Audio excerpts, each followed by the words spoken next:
In the German imagination, certain American units became more than formations on a map. They became warnings. Names passed from bunker to bunker, from tank crew to infantry squad, with a tone that mixed contempt, caution, and finally respect. Some American forces were feared for their speed, others for their aggression, others because no matter how many times they were hit, they kept coming. On this list, we are not ranking the largest American formations or the most famous in hindsight. We are ranking the U.S. Army units that, from the German point of view, became genuine battlefield nightmares. To make this ranking, we are looking at three things. First, psychological impact. Which units built a reputation that German troops recognized and dreaded? Second, combat effectiveness. Which units consistently proved they could break, hold, or destroy German resistance under the worst conditions? And third, strategic threat. Which formations mattered not just in one dramatic moment, but across entire campaigns? So let us begin with number 5, a unit that earned its reputation the hard way, through blood, endurance, and relentless professionalism. Before the Airborne legends, before Patton's Armored Thunder reached full force, there was one American division that had already been in the fight, already seasoned, already feared. The Germans came to know it by its red numeral and its stubborn refusal to stop. The 1st Infantry Division, better known as the Big Red One, was officially established in 1917, during the First World War, but its true legend against German forces was forged in the Second. By the time many American units were still learning the brutal grammar of modern war, the Big Red One had already become a veteran formation. It landed in North Africa in 1942, fought hard against Axis forces in Tunisia, took part in the invasion of Sicily in 1943, and then crashed ashore in Normandy on June 6, 1944. From there, it kept moving east through France, Belgium, and finally into Germany itself. That long battlefield journey is exactly what made the division so dangerous. German troops were not facing an inexperienced American formation. They were facing soldiers who had survived one campaign after another. Men who had learned how Germans fought, how they defended, how they counterattacked, and how they broke. Its most famous moment came on Omaha Beach. The 1st Infantry Division was among the units thrown into one of the most savage landing zones of D-Day. German defenses there were murderous. Machine gun fire swept the sand. Artillery pounded the surf. Obstacles and dead men filled the shallows. Entire waves were torn apart before they could even organize. But the Big Red One did not collapse. Small groups of survivors clawed their way off the beach, pushed through wire and bluffs, and began knocking out German strongpoints one by one. That mattered far beyond the first morning. To German defenders, this was a chilling sign that even under maximum firepower, these Americans would keep coming. And that became the division's signature. Not flamboyant, not theatrical, just relentless. German forces often feared elite troops with special uniforms or dramatic reputations, but the Big Red One inspired a different kind of dread. It was the fear of a unit that could not be easily rattled. They attacked methodically. They adapted quickly. They kept cohesion under pressure. They did not need a miracle to win. They simply applied steady, grinding violence until the defense cracked. During the push across Europe, the division built an extraordinary combat record. It helped seize key objectives in Normandy, fought through the hedgerow nightmare that slowed so many Allied forces, and continued pressing through heavily defended terrain where German resistance remained fierce. In the Battle of the Bulge, when Germany launched its desperate winter counteroffensive in late 1944, elements of the 1st Infantry Division again proved their worth in the chaos. By this stage, they were not just another American unit in the line. They were one of the hardened cores of the U.S. Army in Europe. Its achievements were staggering. The division spent more time in combat than almost any other American division in the European theater. It produced countless acts of valor. It earned a huge number of decorations, but what mattered most to the Germans was simpler than medals. Wherever the Big Red One appeared, it usually meant the Americans were serious, prepared, and not going away. The division also represented something deeper about the U.S. Army at its best. German planners often hoped to exploit American inexperience, to hit hard, shock fast, and throw opposing troops into confusion. That was far harder to do against the 1st Infantry Division. These men had already seen too much. They had already fought through too many disasters, too many landings, too many counterattacks. Experience had burned away panic. What remained was a formation of disciplined, battle-hardened veterans who knew how to close with the enemy and finish the job. That is why the Big Red One earns the number 5 spot on this list. It was not feared because it was glamorous. It was feared because it was reliable in the worst places on Earth. From the beaches of North Africa to the killing zones of Normandy and the final battles inside Germany, the 1st Infantry Division became one of the most dependable and punishing tools in the American war machine. And to German soldiers forced to face it again and again, that Red One was no insignia. It was a promise of more fighting, more pressure, and fewer chances of survival. Ahead of it on this ranking are units with even greater shock value, even deeper psychological impact, and even more explosive battlefield reputations. And the next one did not usually arrive by road at all. It came from the sky. It often began in darkness, a distant droning overhead, then the chop of engines growing louder through the night sky, then parachutes opening over roads, fields, orchards, and church towers. For German troops, airborne landings created a special kind of fear because they broke the normal logic of the front line. An enemy division was not supposed to appear behind you, cut your roads, seize your bridges, and spread confusion before dawn. But that was exactly the terror the 101st Airborne Division brought with it. The 101st Airborne Division, activated in 1942, was one of America's most famous wartime formations, but its legend in German eyes was built not just on fame. It was built on nerve.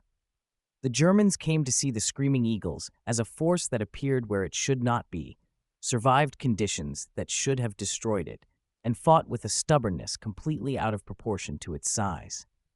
The division first entered combat in a way designed to shock the enemy, from the sky over Normandy on June 6, 1944.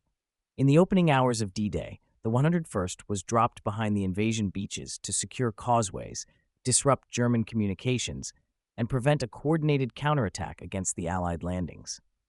The drop was chaotic. Aircraft flew through flak, darkness, cloud, and confusion. Many paratroopers landed far from their assigned zones. Some came down in flooded fields and drowned. Others landed alone or in tiny scattered groups, with no idea where the rest of their unit was. For many formations, that kind of chaos would have meant collapse. For the 101st, it became the beginning of the story. Small bands of Screaming Eagles improvised instantly. They linked up with whoever they could find, attacked German outposts, seized crossroads, blew up positions, and spread the impression that far more Americans were behind the lines than actually existed. That mattered enormously.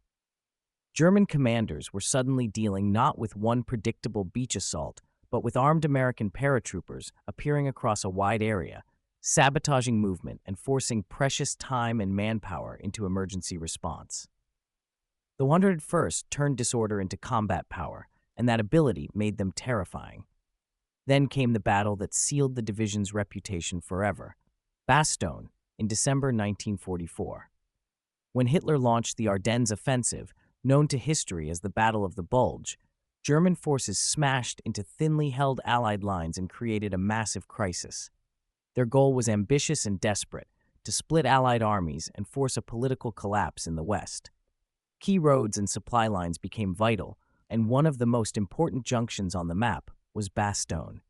The 101st Airborne was rushed there, not as a polished striking force, but as an emergency plug in a collapsing front. What followed was one of the greatest defensive stands of the war. The division, along with attached units, was surrounded by powerful German forces including armor, artillery, and veteran infantry. The weather was brutal. Snow and freezing cold punished every man. Supplies ran low. Medical conditions worsened. German pressure tightened from every direction. Then came the surrender demand. The American reply, immortalized in military history, was one word: nuts. That single moment mattered because it captured the larger truth. The 101st was not going to break. To German commanders, Bastogne was supposed to be a necessary victory. Instead, it became a delay, a drain, and then a humiliation. Again and again, German assaults struck the American perimeter and failed to achieve a decisive breakthrough. The Screaming Eagles absorbed bombardment, infantry attacks, and armored pressure, yet kept holding the road hub that the German advance needed. Every hour Bastogne remained in American hands damaged German momentum. Every failed attack fed the impression that the division was far harder to destroy than expected. And that is why the 101st terrified German forces. It was not only because they were elite, it was because they combined elite status with visible defiance. They did not just fight well, they fought in ways that became symbols. Symbols matter in war. German troops could understand a tough enemy division. What unnerved them was an enemy division that turned encirclement into legend. The 101st also proved its worth beyond Bastogne. After Normandy, the division fought through difficult campaigns in the Netherlands and later in the push into Germany. They were repeatedly used where the fighting would be sharpest and the need for discipline highest. Their combat record made clear that they were not just propaganda heroes. They were a serious battlefield instrument, capable of offensive action, defensive endurance, and quick adaptation under enormous pressure. In terms of composition, the division represented a new kind of American battlefield threat. Airborne troops were lightly equipped compared to conventional infantry or armored formations, but their training, initiative, and mobility gave them outsized impact. German forces confronting the 101st had to assume they were facing men trained to fight isolated, undersupplied, and surrounded if necessary. That is a dangerous quality in any enemy. In the Screaming Eagles, it became a signature. Their nickname helped as well. Screaming Eagles sounded aggressive, memorable, and unmistakable. German soldiers hearing that name attached to the men holding a village or dropping into a rear area knew they were up against one of America's sharpest formations. By late war, reputations traveled fast. The 101st's reputation traveled with real force. That is why they take the number 4 spot on this list. The Big Red One was feared for being relentless. The 101st Airborne was feared for being unbreakable under shock conditions. Whether dropping into the dark over Normandy or freezing in foxholes around Bastogne, the Screaming Eagles turned crisis into resistance, and resistance into myth. And for German troops expecting American lines to bend or airborne troops to crumble, the sight of that eagle patch meant the opposite. It meant the fight was about to get harder. But if the 101st brought fear by holding impossible ground, the next unit brought it by appearing suddenly, violently, and often in places the Germans least wanted Americans to be. They were airborne too. But their legend was built as much on attack as endurance. If the 101st Airborne taught the Germans to fear the American paratroopers' refusal to surrender, the 82nd Airborne Division taught them something even more unsettling. The enemy could be behind you before the battle had properly begun. Bridges could be lost before dawn. Roads could be blocked before reserves moved. Entire defensive plans could be thrown into confusion by men who fell out of the sky, gathered in darkness, and attacked before the shock had worn off. That was the signature of the 82nd Airborne, America's Sky Soldiers. The division was originally formed in 1917 during the First World War, but it was reactivated in 1942 and transformed into one of the U.S. Army's elite airborne units.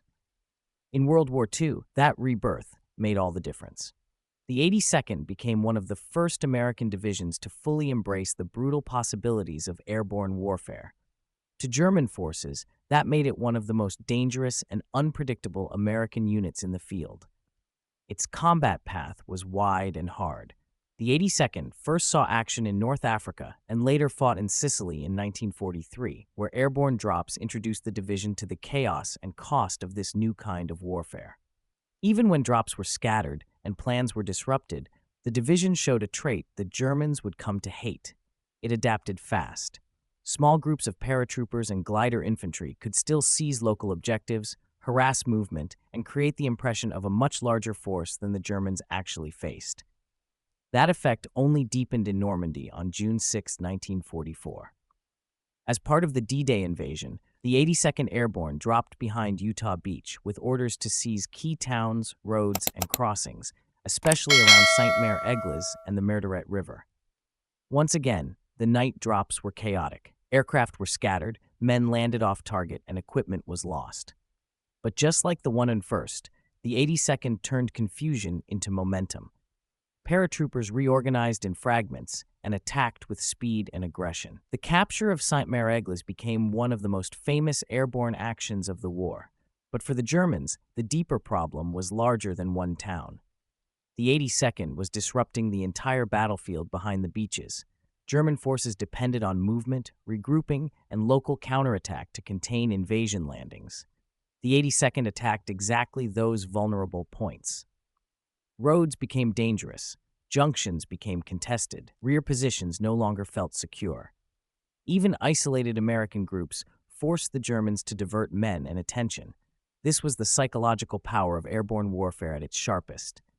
The 82nd did not have to destroy an entire formation to damage it. It only had to spread uncertainty and force the Germans to hesitate. And the 82nd had another quality that made it feared: aggression. The division earned a reputation for offensive spirit, for moving quickly toward contact instead of waiting for the battlefield to settle. German troops dealing with the 82nd were not simply confronting scattered airborne men trying to survive. They were confronting trained troops who often attacked first, improvised constantly, and exploited panic whenever they found it. That gave the division a battlefield tempo that was deeply unsettling to defenders. In war, speed of decision can feel like speed of numbers. The 82nd often seemed larger than it was because it acted faster than the enemy expected. That reputation followed it into Operation Market Garden in September 1944, the huge Allied airborne gamble in the Netherlands. The 82nd was tasked with seizing critical bridges and high ground around Nijmegen and Groesbeek. The fighting was fierce, and the operation as a whole failed to achieve its grandest aims, but the division's performance reinforced its image as a hard-hitting airborne force.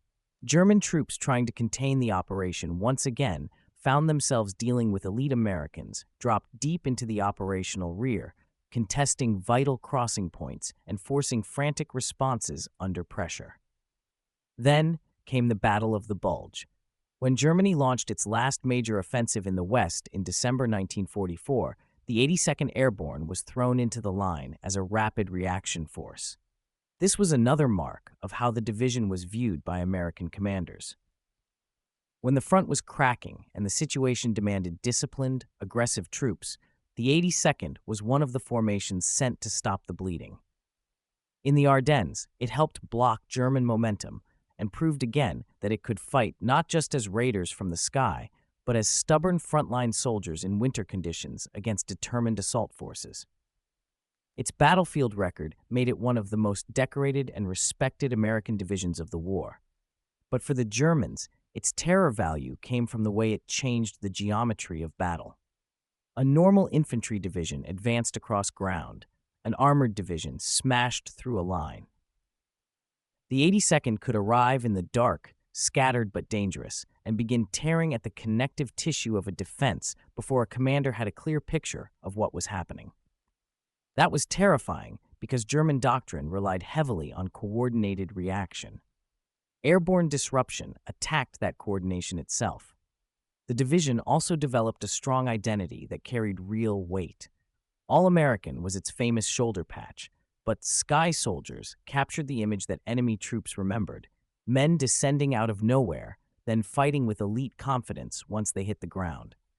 By late 1944, German soldiers knew that if the 82nd was involved, the battle was likely to become chaotic, local, and brutal very quickly.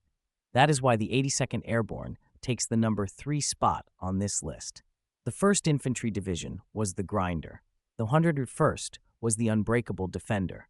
The 82nd was the airborne blade, striking where defenses were weakest and creating disorder out of all proportion to its size. To German forces trying to maintain control, that made the Sky Soldiers one of the most unnerving American units in the war. But the next force on this ranking did not drift down under parachutes. It roared forward on steel tracks, fast and hard, crushing defenses with the kind of momentum that could turn a retreat into a rout. If the airborne divisions brought fear from above and behind, the 2nd Armored Division brought it head-on. German troops had seen tanks before. They had built some of the most feared armored formations in the world. They trusted speed, steel, and shock action. But when the 2nd Armored Division entered the fight in full force, many German commanders came face to face with an American armored unit that did not simply support the advance. It became the advance. Fast, aggressive, and brutally effective, the 2nd Armored Division earned a reputation that matched its nickname perfectly: Hell on Tracks. The division was activated in 1940, before the United States had even entered the war, as America rapidly expanded and modernized its armored forces. That early creation mattered. While many later formations had to be built in haste, the 2nd Armored had more time to train, organize, and develop as a true mechanized striking force. By the time it went into major combat, it was already becoming one of the sharpest armored tools in the U.S. Army. Its first major campaigns came in North Africa in 1942, where American forces were still learning how to fight experienced Axis troops in open, mobile warfare. There, the 2nd Armored Division helped absorb painful lessons about German tactics, anti-tank defense, and armored coordination. But unlike units broken by early setbacks, it improved fast. The division grew harder, smarter, and more dangerous. By the time the war moved into Western Europe, it was no longer a promising armored formation. It was a proven one. Its real terror value against German forces emerged in Normandy in 1944. After the D-Day landings, fighting in Normandy became a brutal grind through hedgerows, villages, and defended lanes. Armor could not always maneuver freely. Every field could hide an anti-tank gun. Every lane could become a killing zone. Yet the 2nd Armored Division repeatedly showed that it could fight through those conditions and still deliver breakthrough power when the moment came. One of the clearest examples was the battle around Saint-Lô and the breakout phase that followed. Once Allied forces began punching through the German defensive crust, the 2nd Armored Division became exactly the kind of unit German commanders feared most, a force able to exploit success before the line could recover. That is the difference between a hard fight and a disaster. A normal division breaks part of your position. A powerful armored division turns that break into collapse. And Hell on Tracks specialized in collapse. The division combined tanks, infantry, artillery, engineers, and reconnaissance in a way that gave it speed without becoming reckless. It could smash through defenses, keep moving, and hit retreating German units before they reorganized. That operational tempo was deeply dangerous. German forces were often most vulnerable not during a static defense, but during movement, withdrawal, or hurried attempts to form a new line.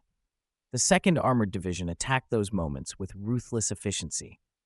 Its performance in the encirclement battles after the Normandy breakout only strengthened that reputation. As German units tried to escape destruction in August 1944, American armored pressure became relentless.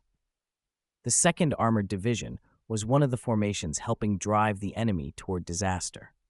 For German troops trapped in shrinking escape corridors, the appearance of aggressive American armor meant more than another battle. It meant time was running out. Then, like so many elite American formations, the division was thrown into crisis again during the Battle of the Bulge in December 1944. There, the 2nd Armored Division helped blunt German attacks and fought some of the fiercest armored actions on the Western Front. At Celles, one of the most important turning points in the southern sector of the Bulge, American forces, including the 2nd Armored, helped stop and destroy German units attempting to push deeper west. This mattered enormously. By late 1944, Germany needed operational miracles. Instead, it ran into seasoned American armored formations that were faster to react and harder to break than expected. The division also played a vital role in the final advance into Germany in 1945, helping rip open what remained of organized German resistance. By this stage of the war, many German units were exhausted, under strength, and short of fuel, but they were still capable of savage, localized fighting. The 2nd Armored Division kept applying pressure, using mobility and combined arms coordination to overwhelm what defenses remained. Its battlefield record was extraordinary. It was among the most famous American armored divisions of the war, and for good reason. But what made it terrifying to German forces was not just fame, it was the pattern. Wherever it appeared, it tended to arrive as part of a crisis and leave behind a broken defense. German commanders respected armored power. They feared armored momentum. And that is where the 2nd Armored Division became a nightmare. It was not merely a formation with tanks. It was a formation designed to keep exploiting weakness until weakness became destruction. Once it got moving, it was hard to stop and even harder to contain. That is why it ranks number 2 on this list. The airborne divisions caused shock and chaos. The Big Red One crushed resistance through endurance. But Hell on Tracks brought something even more dangerous: the ability to crack open a battlefield and keep driving until the enemy lines ceased to exist. To German troops trying to stabilize a front under pressure, that kind of force was one of the worst things imaginable. And yet, even this legendary armored division stands below the number 1 entry. Because the most feared American force on this list was not just a division. It was an entire army, driven by one of the most aggressive commanders of the war, moving so fast and hitting so hard that German officers across the front learned to dread its very name. By the final year of the war in Europe, there was one American field force whose name carried a special kind of weight in German command posts. It was not just feared for firepower, not just for numbers, not just for victories. It was feared because it moved with a violence and speed that made orderly defense feel impossible. When German officers heard that Patton's Third Army was on the move, they knew the danger was not simply another attack. The danger was that the entire front might begin to unravel. The U.S. Third Army was originally established in 1918, but in World War II, its most feared form emerged under Lieutenant General George S. Patton, Jr. in 1944. Patton himself became a symbol of relentless aggression, and his army reflected that character. In the eyes of German forces, the Third Army was not just another American command structure. It was a fast-moving engine of destruction, one that turned breakthroughs into pursuits and pursuits into disasters. Its legend truly began after the Normandy campaign. Once the Allied breakout opened the way across France in August 1944, the Third Army exploded into motion. This was where German fears became reality. Patton's forces did not advance slowly and methodically in the way many defenders hoped they could manage. They surged. Tank columns, mechanized infantry, artillery, engineers, and support units drove east with astonishing speed, seizing towns, cutting roads, crossing rivers, and forcing retreat after retreat. German units already weakened by Normandy suddenly faced a new nightmare: an American army that did not pause long enough for them to recover. That speed was not just impressive, it was terrifying. German defense relied heavily on regrouping, delaying, and forming new lines behind damaged fronts. The Third Army kept disrupting that process. Every time German commanders tried to stabilize a position, Patton's Spearhead seemed already to be beyond it, threatening flanks, rear routes, and supply corridors. This created operational panic. A retreat can be controlled if the enemy is slow. It becomes a rout when the enemy is faster than your ability to rebuild order. And the Third Army was often exactly that. Its performance during the race across France made it one of the most successful American field armies in Europe. It liberated huge stretches of territory, captured massive numbers of prisoners, and inflicted heavy losses on retreating German formations. At places like Nancy, Metz, and later across the Saar, it proved that it could do more than exploit open roads. It could batter its way through defended positions as well. German troops did not just fear Third Army when it was advancing through collapse. They feared it even when resistance stiffened, because its command culture pushed constantly for pressure, movement, and attack. Then came the moment that sealed its place at number 1 on this list: the Battle of the Bulge in December 1944. When Germany launched its desperate Ardennes offensive, Allied lines were shocked, surprised, and badly strained. But Patton recognized the crisis quickly and performed one of the most famous operational maneuvers of the war. In an astonishing pivot, the Third Army turned north and drove to relieve the surrounded defenders at Bastogne. This was not just a dramatic rescue. It was a feat of command, logistics, and battlefield aggression under winter conditions. To German forces, this was a chilling demonstration of exactly why the Third Army was so dangerous. It could change direction fast, concentrate force quickly, and strike where it was least convenient for German plans. Bastogne was supposed to remain sealed. Instead, Patton's army hit the German flank and helped shatter the momentum of the entire offensive. The psychological effect was immense. The Americans were not just holding. Their most aggressive army was already counterpunching. From there, the Third Army continued its advance into the heart of Germany in 1945. It crossed the Rhine, tore through resistance, liberated camps, seized cities, and kept driving until the Nazi war machine was collapsing on all sides.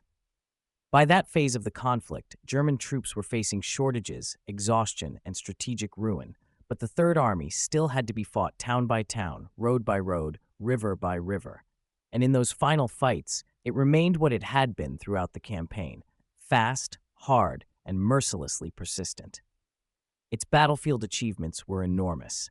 The Third Army liberated thousands of square miles, captured hundreds of thousands of enemy soldiers, and helped tear open the western half of Hitler's collapsing Reich. But numbers only explain part of the fear. What truly terrified German forces was the sense of being hunted by an opponent that never seemed content with limited success. Patton did not want ground. He wanted momentum. He wanted pursuit. He wanted the enemy broken so thoroughly that resistance ceased to function. That mentality turned the Third Army into a unique battlefield threat. It was not simply powerful, it was aggressive at the operational level. It made decisions fast, it exploited fast, it punished hesitation. German commanders could sometimes manage a tough American division. They could occasionally delay an armored thrust. But dealing with an entire field army led by Patton, especially once it had room to move, was something else entirely. That is why the Third Army takes the #1 spot.